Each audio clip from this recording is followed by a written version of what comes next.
Hello everyone, this is Anna, and actually I went to my second checkup with orthodontic yesterday, and we would like to show you how it went. So I think it went really well, so please check it out. You can say that again. Oh yeah. Okay, so the top wire is just gonna be a little bit thicker than the last one, just to kind of level everything out. The bottom wire, it's gonna be a new wire, but the same one that you have, just to have more length to it, because we're gonna be pushing it in all those rotations. So it's just gonna be a little bit tighter, but better than the springs, for sure.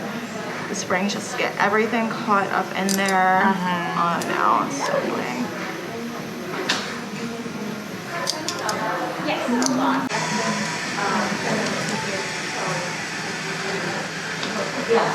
Alright, feel around. Anything feel sharp or rough? No? Feels okay? Alright, I just want to show you what I was talking about, so you want to hold that. So right here on this one tooth, right there, you see how it's just over like half of the bracket? Just to kind of help tip it that way, and then next time we'll fully wrap it around. Okay? Okay? Look okay? Feel good? Perfect. Yeah, much better without the coil. All right, perfect. So I'm just gonna wait for the doctor to come back over and check and see what they want to do next time, and then you'll be all set. Okay. And start engaging all those teeth. I'll just sit. Yeah. Okay. All right. So how many months into treatment? Oh, we are 3 months in. 3 months in. Yeah. So I had Dr. Of Uni come over pure and take bliss in the orthodontic world, right? Yeah. Because we originally talked to you about doing Invisalign, I think, right? Did you have that as an option? Yeah. Okay. How are you doing with the braces? I'm doing good. No, she's rocking it. All right. So yeah, I had Dr. Uni take a quick peek about the coils before I took them off. So she said that tying the distal wing of that too. Okay. Or was that the one? That's the one. That's the lower right one. Yep. Okay. Go ahead, bite together. Okay. So, you're recording too? Okay. Yeah. Okay. So where we are, because we explained everything to your husband too when he's here, and this appointment, okay, you're gonna start to see some big changes happen. I feel like you guys are like in the same place with the crowding, you know, because I had taken his spring off the last time and we put the bracket on. Things are moving. Same kind of thing is going on here. So I'm not sure if we can see, but sometimes when we have this much crowding, so we have the spring on there to open the room, the wire goes in and it's gonna move this forward, but this one tooth down here, this lower right incisor, is still pretty crowded. So the wire the tie cannot go around the full bracket. So we just wanted to make sure it's partially included, so it's gonna start to come forward, and then next time we're gonna get it all the way around there. Okay, so definitely tighter. So next visit, this is a 14 eye tie on the bottom. Okay, so next visit, let's, I'm gonna say, steel tie, lower right one.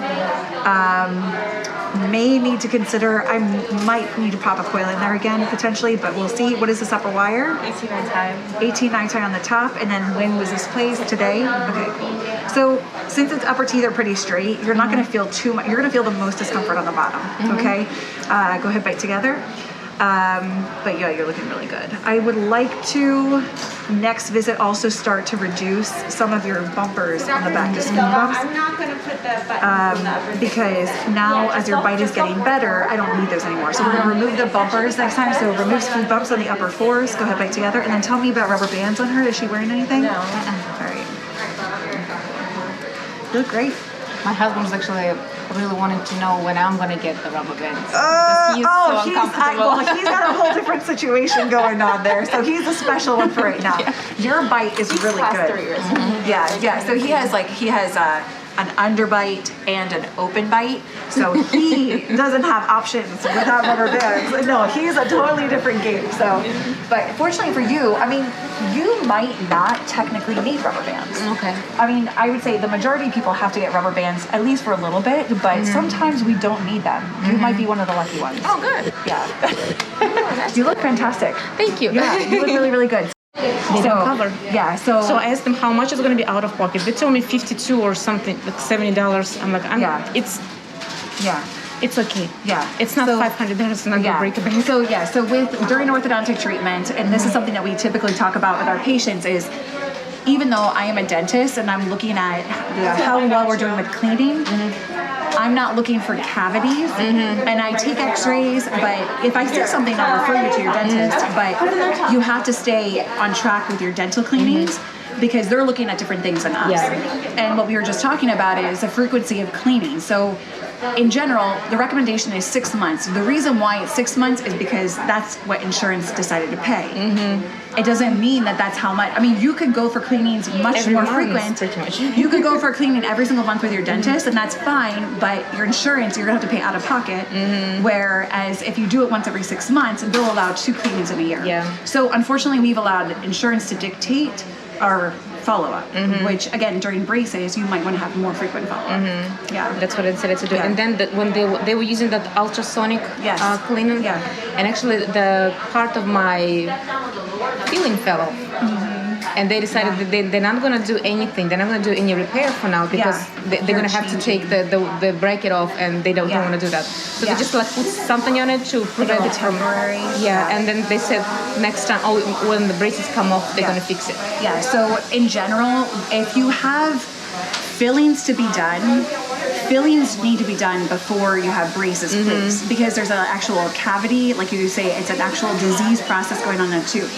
But we recommend any cosmetic work, any caps on the teeth, crowns, should all be done after because your bite is changing. Yes. Right? So we're changing the bite, we're moving things. So if you have a cap or crown done on a tooth before we start, the problem is we're going to be shifting that bite and it's not going to fit the same because crowns are man-made, and so they make it to fit with the other arch. So if we're changing that along with orthodontic treatment, it's not going to fit the same at the end. So if possible, we say to wait to have all that done. But some people, the tooth is so broken down that they have to have a cap on at the beginning. So that's what I have. I had a place last summer. So I think it's important that if you are considering straightening your teeth, you want to make sure you have the fillings done, but do not have implants done, do not have any final cosmetic restorations because we're changing things. And sometimes when that stuff is placed, it limits my ability to do what I need to do.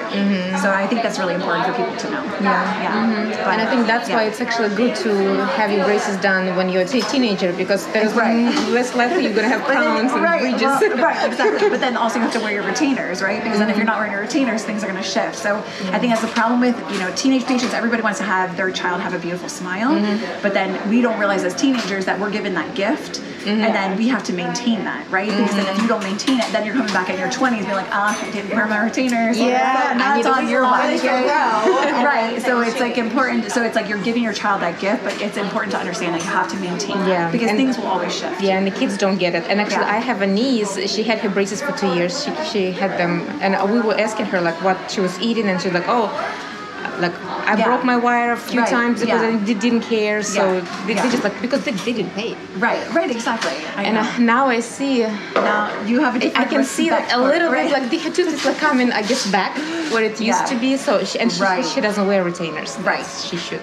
Yeah. So retention, we say we always talk about retainers at the very beginning, and we say retainers are going to be nighttime for a lifetime. So as long as you want to keep your teeth straight, you got to wear those retainers. So again, you are early on in your process, but it's important to reinforce that you're going to need to wear the retainers to hold everything that we put in place, and especially with the crowding that you have on the bottom, that's where I consider doing the permanent retainers because those teeth have been sitting there for a long time. All the ligaments are oriented around that crowded position. So once we realign everything, we got to hold it because I mean, if you get lazy even the littlest bit, or even if you're wearing that retainer, the teeth can even start to try to shift back. So that's why we like the permanent retainer on the backside when we're so crowded, just to reinforce that. Yeah, it's like my mom will just say we have a muscle memory. So even if you get like adjusted back with your like back or something, the muscles will still want you to go back. So you'll that. It's the same thing for the mouth. So we broaden the smile, but the masseter muscles here, over time, our faces get a little longer, a little bit more pressure, and that's where you get crowding. So people who never had crowding when they were younger, that muscle will put pressure, the masseters will put pressure on the teeth and crowd everything.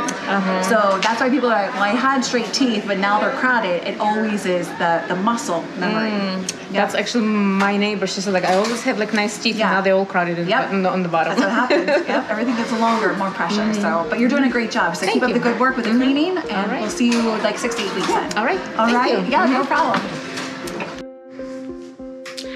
Okay, and that's it for today's video. I hope you enjoyed it, and we're gonna keep you posted with our updates.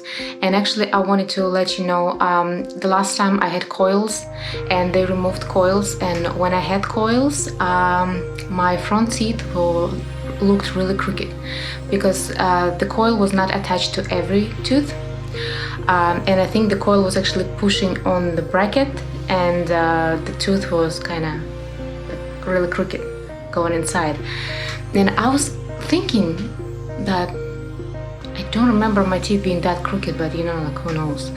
And yesterday when I left the office, after a few hours, I felt my lower jaw, my front teeth were like getting really, you know, like sensitive, so I couldn't bite.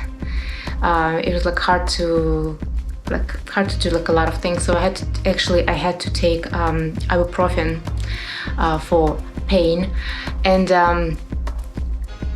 at night when I was feeling my teeth and I was thinking, I think it's straighter. So I went to the mirror and looked into I looked at myself, and I do see the difference. Actually, it's much straighter right now. So I don't know if yeah, I guess it just moved in 6 hours. It's still not perfect, but I think it's pretty much back to the position it was before, and it's not as sensitive anymore. It's okay now. So I think that's what I was feeling. It was just like moving, because that wire actually makes it go straight. So and they told me that I'm gonna see a lot of changes in this 6 to 8 weeks. So we'll keep you updated. See you soon.